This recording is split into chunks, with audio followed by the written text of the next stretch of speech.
Presidenti Barack Obama ftoi sot udhëheqësit e vendeve aleate për një takim të ngutshëm në Evropë javën e ardhshme për të diskutuar mbi veprime të mëtejshme si kundërpërgjigje ndaj aneksimit të Krimes nga Rusia.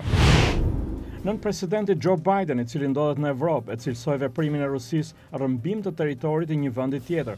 Ai bëri komentet sot në Poloni gjatë një takimi me kryeministrin Donald Tusk.